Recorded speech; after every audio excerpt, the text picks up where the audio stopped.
What's going on, everyone? So, one of the biggest factors that are going to go into this season and the success of the Lakers and how good they are, because I do think that there is a version of this team that can win an NBA championship. You're going to have the best version of Luka Doncic we may have ever seen. You're going to have the best second option, maybe ever, in LeBron James, because he's still a top 10 player in the league. And even as a number one option, there's only a handful of guys that you could argue are better than him, right? And then, top of that, you have more depth, you have more versatility, you're going to have better your coaching. There's a lot of things that go into this. You have the answer at the center position, and I think Luka Doncic and DeAndre Ayton are going to be the best kind of two-man game in all of basketball. You have several guys that want to prove themselves and need to prove themselves, but you also need to have, obviously, chemistry, but you need the pieces to fit and buy in, right? And the Lakers right now are active in trying to trade for Andrew Wiggins, so I might have to kind of update this video if the Lakers end up trading for Andrew Wiggins going into training camp.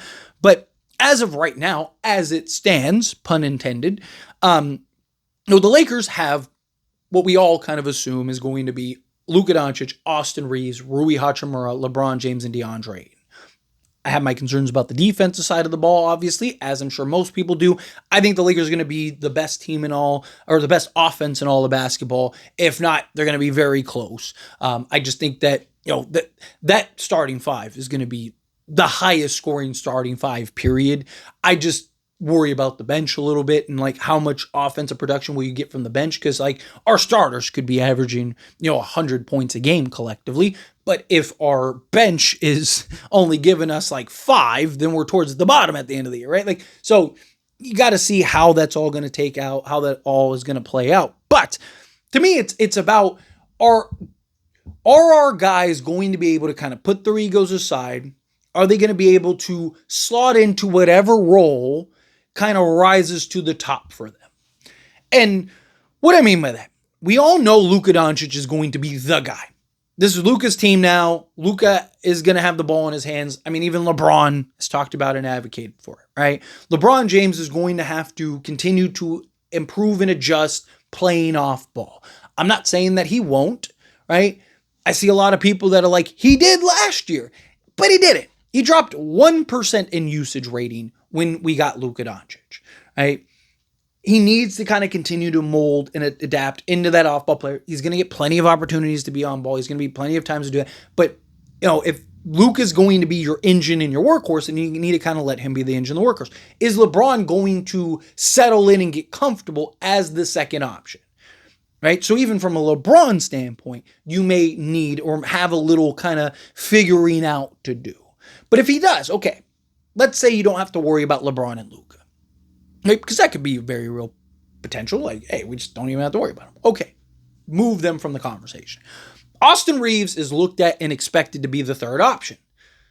Right? He's going into a contract year in which he could get as much as $50 million a year. I don't think he's going to get that, but 35, maybe 40 million in the right situation if he's really good. The problem is going to be the playoffs. Can he ball out and show up come playoff time? Because we all know what he can do in the regular season. It's just the last few playoffs have not been good for him.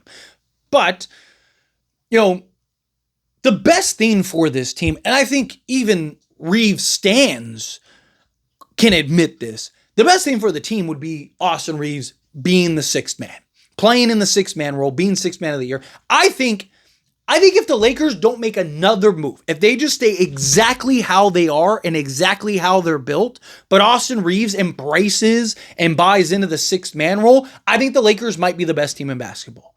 And you might be thinking how, Tyler? How, Sway? You don't have the answer, Sway. Of course I do.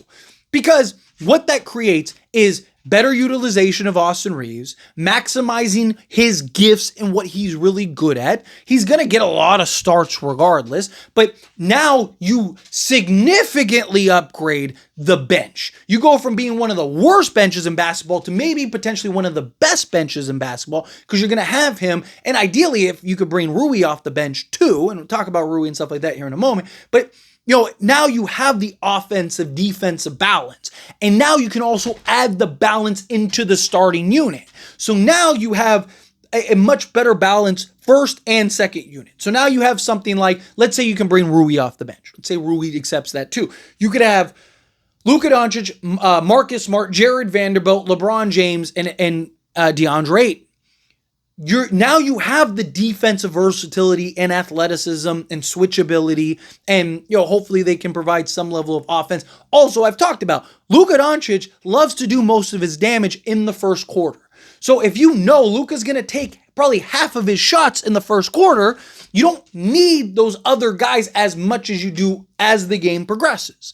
Right? So now you have that. You have better balance and defense in the starting unit. And then on top of that, now you have something like Austin Reeves, Gabe Vincent, Jake LaRavia, Rui Hachimura, and Jackson Hayes as your bench five. Again, now you have just better balance of defense and offense and all those things to where now you can kind of plug and play guys. You can even do entire hockey switch changes.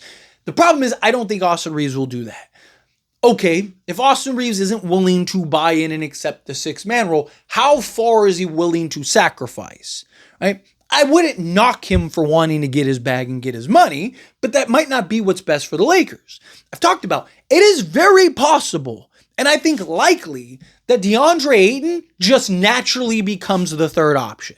And it has nothing, like Austin Reeves could be great, and DeAndre Ayton still could just naturally become the third option because he's going to be the big man, doesn't necessarily need plays ran from, but also he's going to be Luka Doncic's favorite outlet, right? So DeAndre Ayton might end up getting the points to where he might be an 18-10 guy, and Austin Reeves is like a 15-5 guy, right? Maybe they're kind of the co-third options. Is Austin Reeves going to be okay with that? Because Austin Reeves averaging 15-5 is not going to get him paid as much as if he's like 23-6.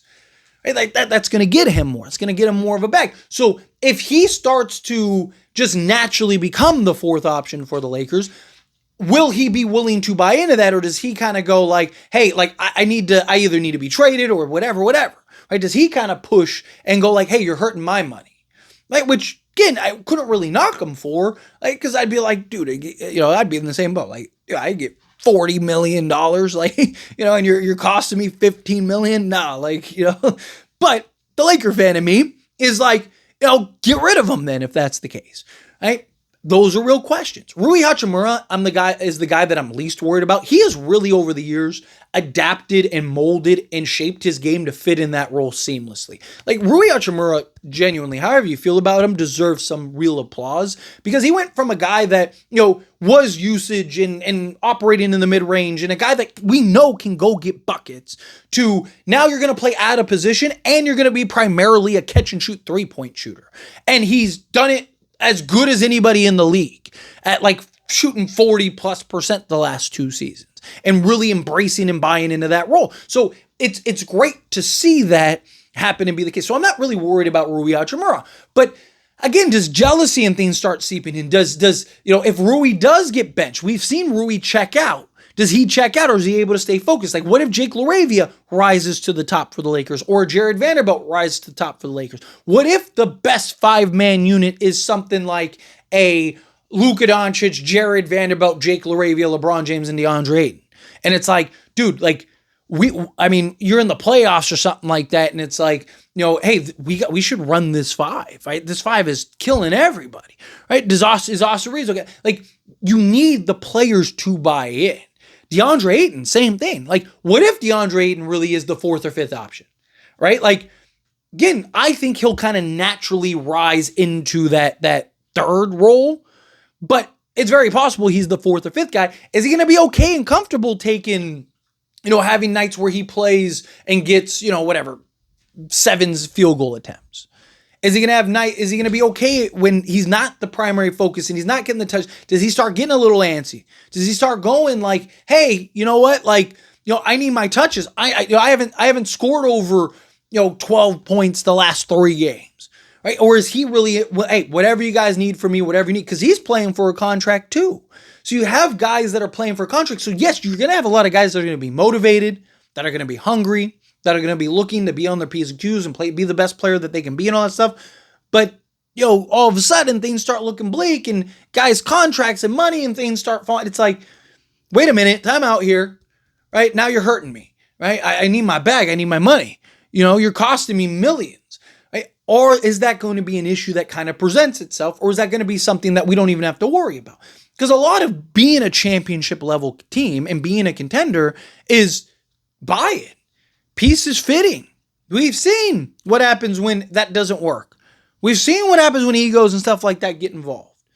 We've seen, Lakers have had teams that on paper should have went 82-0 and ran the league, and it was a disaster, right? Because, there's more to winning than just what the team looks like on paper. You need all the pieces, all the components, everything to buy in and fit. And I do think the Lakers have the pieces and components and whatnot for everything to fit, but it might take some configurating. It might take some hurt feelings to really kind of find that clear cut, this is the 5-man unit that is going to lead us to the promised land. Right? And again, if Austin Reeves isn't a part of that, one, I think you should trade him, but if he's not a part of that, and it's like, hey, dude, this team's best when you're the 6th man. When you're playing with the bench unit, we need you to be off the bench. If he's kind of like, no, absolutely not. There's no way. I'm trying to earn a bag here. Right? I think you got to ship him out. Rui Hachimura, you end up bringing him off the bench and he checks out. I love Rui. I think you're gonna have to ship him. Not anybody, right? Because this team, the way that this team is going to win a championship, right, is going to be via guys buying and accepting and playing the role.